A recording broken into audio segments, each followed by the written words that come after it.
जय शिवराय भावांनो, स्वागत आहे तुमचं आपल्या एका नवीन व्हिडिओमध्ये।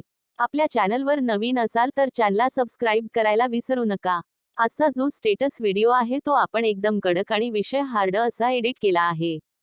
तरी पण आपल्या चॅनलवरच्या मटेरियलला कोणत्याच प्रकारचा पासवर्ड नसतो, म्हणून टेन्शन घ्यायचं काही काम नाही। चला तर मग आजच्या व्हिडिओला सुरुवात करूया।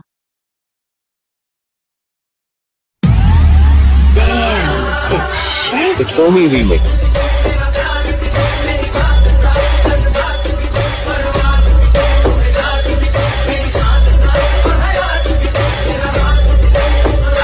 भाई मज़ा आया।